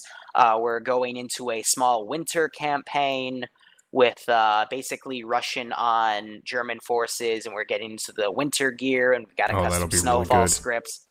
We already did a mission today, not today, but for that campaign, where they just had to do a patrol in a heavily fortified Russian town, and we tried to make the player base fall back after too many mistakes were made, and it just turned into a very crazy, everyone needs to just run, fend for themselves. I put in some additional vehicles for people to try to get in, but it was to the point the last 2 people in that AO, one of them found a half track, grabbed the other guy, and as they were charging out, there was about 20 Russians I had just charging after them. It was great. Tuesdays is going to stay kind of an open day for me to just, catch up on schoolwork. But once in a while, we should expect, as I mentioned in the past, I usually do specific ops for, anyone that wants them. Right now, I've been doing a lot of work. Some of you in my community may know him, Lewis, the little jerk. But we've been also playing around with the Crisis Nanosuit mod. And that thing makes you pretty OP, but I've been balancing it so that you are still killable. But there's a lot of fun things to play around with that mod set. So that might appear on Tuesdays. Wednesdays, we're going to put up Antistasi in the background for my community, but I'm going to focus my time, again, on schoolwork, but also do the 506 Secret Squirrel. As I mentioned, we're going to change the map after this operation tonight. And the map after that, I will work on a storyboarded campaign. Thursday is similar to the A and B schedule we already have. It's either going to be Unsun Vietnam Ops, where we're playing as U.S. forces, just kind of going around the map and doing various different U.S.-related things, basically whatever to counter the Viet Cong guerrilla warfare that we can. Otherwise, it'll be Operation Trebuchet, and I'm not going to reveal anything yet, but I will say that I've spent a lot of time making the elephants mobile, because in the recent update for Operation Trebuchet that made it 64-bit, they added a few new vehicles, mainly vehicle-focused. They added some APCs, some tanks, and elephants, but the elephants are immobile, so we might see some player convoy ops. I might set up some ambushes, but I'm still trying to look for the perfect map to do that on, because people don't like Pandora, and my second in line for that, Esker, it has a few issues where it just randomly crashes, so looking for something for that. Friday, we are continuing the Syndicate campaign, and for those of you who don't know what that is, it's our public operation where anyone can join in, but the whole goal of it is survival and expansion. So what the player base needs to do every week is they need to, at least if they don't have one, find and secure both a water truck and a food truck, or any truck that has a large amount of food on it. as well as complete operations to expand their, criminal syndicate. Equipment is limited. It's in tiers. I took a lot of inspiration from a friend of mine's campaign, Sniper Wolf, who made something called Valiant, which is a modded version of what I'm doing. And as well as Antistasi, where there's loot crates, and you can actually go in the fields, kill a NATO guy, take his gun, take his equipment, bring it back to base and store it, and then use it in future operations. So I know one of my tier 5 guys likes to take a few guys and form a recon group, and they also like to take the sniper rifles and the big scopes that they've got and basically scout everything out for the rest of the player base to come in, because it's basically guerrilla forces going through an entire area and trying to take the world over. But, that doesn't happen overnight like that. It takes a lot of coordination and a lot of time. And I'd say the server is probably pushed to its peak because we have a lot of stuff going on in that map at the same time because it's pretty much open world. And then Saturday, we're doing a British cycle on a map called St. Capella or whatever. A really cool, fun map. And that's for our tier 1s, 12 to 4 p.m. Eastern Standard, where we just we do some more casual style ops. It's really just getting people's feet wet so they can join tier 2. But, to give them somewhat of a realistic approach. But I will say this Saturday, at least, and this is me putting a bit of a plug, but the Manticore guys, who I do another collab with, I try to do something once a month with them. They're going to come in and be on the Op4 side. So it's going to be some of my player base versus Manticore. And no, they're not going to get their big frigate. They're going to run around on the ground. So that'll create some interesting PvP stuff. I just realized I do Zeus a lot. Fuck yeah, you do. I mean, Jesus Christ. And you go to school. I don't know where in the fuck you find the time. Because I do sometimes 5 days a week. I don't only do Arma. I do my Assetto streams and, racing and stuff like that. But I mean, even when I do 5 days in a week, I'm like, Jesus fucking Christ. Or sometimes I do 6 days, and I'm like, fuck this. So I don't know how the hell you go to school and do all that shit on top of it. I'm crazy. Yeah, pretty much. And I have the winners drawn here. But before I announce them, for anybody listening right now who isn't involved in one of our communities, my shit is plastered all over my fucking page, so they know how to get into the 506 should they wish. But if they're not looking for maybe the realism standpoint, how do guys find your community? How do guys get involved in TSB? Usually they either, jump on the stream, they've got friends that play, or they find one of my YouTube videos. But to join, there's really 2 methods. The most general option that we'd like you to do is come to a Friday op, just to see if this is the right community for you. From there, you get your tier 0, and then it also we walk you through how to make an account on our forums. All the information is there, and we just tell you from there, attend a general training. Here are some days we do it. And from there, it's just up to you to kind of figure out what you want to do and what you want to play. Otherwise, honestly, people can just show up to a general training and get their tier 1 on the spot, even if they're a brand new person. That's one of our lesser known ways to get in our community, but that is also pretty much a viable option. I've literally had people I've never seen before in a week just join in the community, even as like a tier 2, because they just do the trainings and then start playing. And honestly, they have become some of my best players. But I mean, I don't really like having too many barriers to entry, except for weeding out, people that probably should not be playing Arma for obvious reasons. But I just want people to just come in, have a good time. If they like it, they can stay. If they don't like it, or they're causing problems, they can leave or be ejected. And it's just what we like to do. Yeah, and for those of you guys that are maybe wondering like, oh well, how is it, if it's not as, realistic or, not as serious or something, is it like going on a public server or something like that, like some of the stupid shit you see there? No. Your guys' community has what I think may be one of the greatest things ever, and that is something called a common sense tab or rank or whatever. to basically give you guys a rundown on what this is. Okay, part of their ranking, or however you want to word it, is there's this common sense kind of kudos or common sense badge that you get for basically not being a fucktard.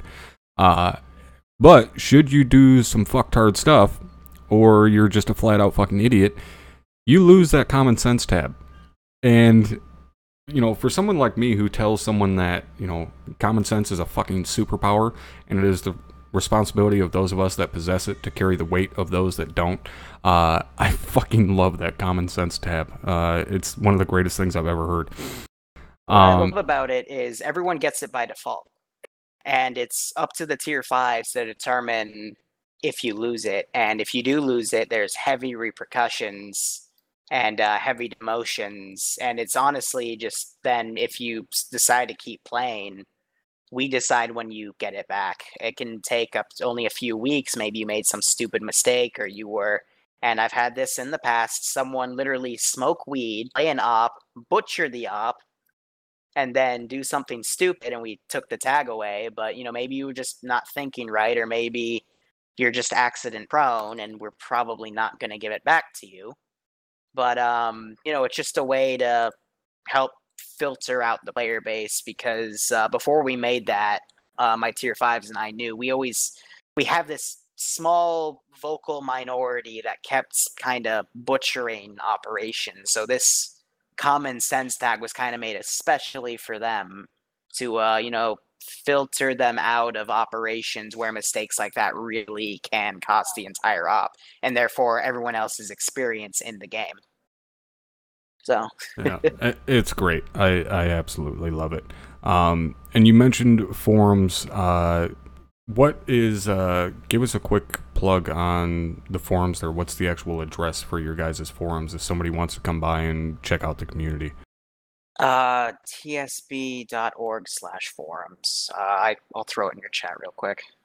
All right, perfect. So here we go. If you guys aren't involved with the 506 and maybe want something a little bit less strict, well, not necessarily less strict, but just a different style of play, go check out LaRue.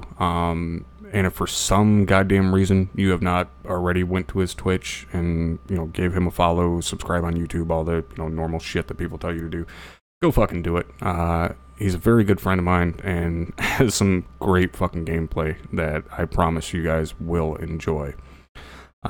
So, all of that done and out of the way, I guess it's time to give you guys some stuff, huh? So, we don't have a drum roll necessarily, but we'll go through and I'll list off the winners of the first raffle that I've ever held. And again, the winners don't have to be here. I will be contacting you via Twitch or YouTube, whichever way you donated to the raffle, and I'll be contacting you, getting your shipping information and so on. You will not have to do a goddamn thing outside of provide me with your address, and within a week or so, you'll have whatever prize you won sitting on your fucking doorstep. I will take care of shipping costs, everything. So, that being said, we'll start from the bottom and work our way up to the 1080. So the first thing we're going to be giving away is the Corsair Schematar RGB mouse, which again is the exact same mouse I'm using. I fucking love it. So the winner for the Corsair mouse is going to be Michael James Coble. So Michael James Coble, if you're in chat, go ahead and say something. Otherwise, congratulations on winning the mouse. I will be contacting you in the next 48 hours or so and getting your shipping information so I can get that sent to your house. Again, congratulations on that, bud. Now, the next winner for the HyperX Cloud 2 headset. The same headset that I used for a very long time. Great headset. Probably the most comfortable pair of headphones I have ever worn, is Sarge 1997. So congratulations, Sarge. That is Kerr, if I remember correctly, Kerr. I think you changed your name. Anyways, congratulations on winning the HyperX Cloud 2 headset, bud, and I will be contacting you again shortly to get your shipping information. Now, getting up into the big boy toys, the next prize is the Corsair K70 mechanical keyboard, which again is the same keyboard that I am using. Very, very good keyboard. The winner for the K70 mechanical keyboard is Andominus Tex. I fucking love that name. Andominus Tex. Congratulations on winning the Corsair K70 keyboard. Again, I'll be contacting you shortly to get your shipping information, and hopefully it will be at your doorstep in a week or so. So now we have the big winner, the one that everybody has been waiting for, the GTX 1080 graphics card. That's the same card I have in my machine. It's one of the best fucking cards you can get right now outside of ridiculous fucking $1,000 plus cards.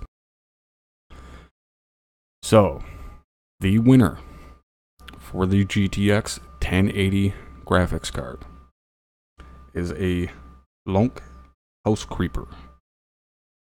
So, House Creeper, congratulations, my friend. You have just won a $500 graphics card, compliments of the Wargames community. I'm not going to say compliments of me.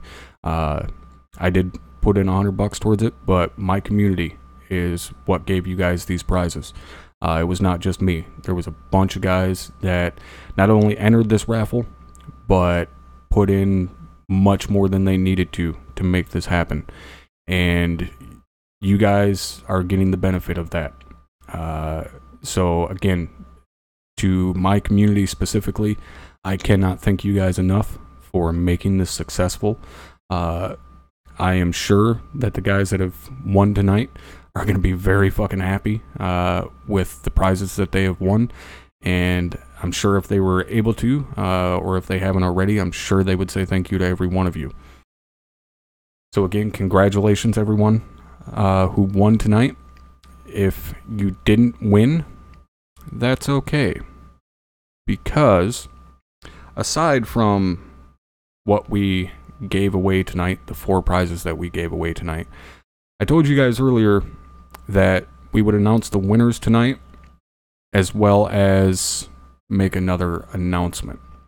And this is something that I thought of last night, right before I went to bed, pretty much. And I kind of drug my buddy LaRue in on this. LaRue was going to do a raffle, kind of the same gig as what we did here. However, I twisted his arm and changed his mind a little bit. And believe me, I changed his mind for the better. I heard you needed a drum roll. You fucker. Is that what you were looking for? Not anymore. No. I can make it like a... we already have the winners. I hate you so much. Oh, you are so dead to me. The plane is flying. Alright, well, there you go. Special fucking guest appearance by Drum himself. You should have gotten on the server and started rolling around. Yeah, that would have been even better.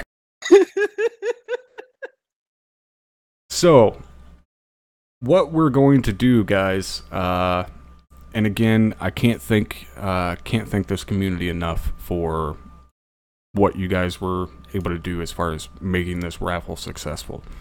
And it was a way to not only kind of show everybody that our community is fucking awesome and that we, want to help each other out, but it was a way for me to try and give back to you guys. And after talking to my buddy here, we thought it was a good idea to not only give back to you guys, but make the prize even bigger. Now, you may think, you just gave away fucking over $800 worth of shit. How in the fuck are you going to make that bigger? Well, we're going to make that bigger by having a little competition, if you will. You see, I have an amazing community on my channel. I argue that it's the best fucking community out there. Leroy also has a great fucking community. And I'm sure he would argue that it's the best fucking community out there. So, rather than giving you guys a graphics card or a CPU or some other fucking peripherals, I thought, why don't we do another raffle? Only this time, we're going to do a genuine raffle. Every dollar buys you one ticket into the raffle. Now you may think, again, what's going to be bigger than the shit that we just gave away? Well, if any of you guys type in my chat right now, ! raffle, it's going to give you a link to a Google document. In that document, there will be a link to the prize. That prize is a full gaming PC. i7 7700K CPU, liquid cooled, GTX 1080 graphics card, 1 terabyte hard drive, I believe it was a 120 gig solid state drive. I believe that's what it was. Can't remember for sure now. And that, oh, well, it helps if I turn the goddamn command on. There you go, guys. Now it should work. See, I'm a jackass. There we go. So, that is going to be the prize of the raffle. Again, every dollar donated gets you one ticket. And the winner gets I believe it's a, what was it, $1,200 or $1,300 or something like that, or $1,500 gaming PC. It's a full-on rig. The only thing you need is a monitor to hook to it, and you will be able to play any fucking game out there right now. There you go. It's $1,499, so a $1,500 PC we're going to give to you guys. Now, me and Leroy are going in on this together. Okay, so we're each going to provide half based upon what you guys as a community are, able to raise via the raffle. We're both going to be putting in our own money as well. Just like the last one, I'm throwing $100 in right off the fucking top. Before anybody donates a goddamn thing, I'm putting $100 in, and I'm not taking any raffle tickets for it, obviously. So that's just $100 into the pot. Leroy already has a little bit of a head fucking start, thanks to earlier Infested today. Dalek, I appreciate the $305 donation on top of the rent, buddy. 305 tickets for that rig, man. Good start. Good start. So, yeah, this cocksucker already has a head start towards his portion of it, and his community is already building tickets. So, that being said, the reason this is going to be a competition, all right, between our communities, whichever one of us raises more money for this raffle wins. Now, you may think, okay, who gives a shit which one of you wins? Because you guys are giving away the prize.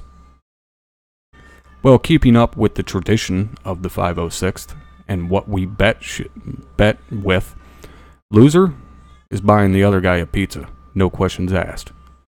If your community raises less money, the other guy's buying you a fucking pizza. That's our prize. We're going to give you guys a $1,500 PC.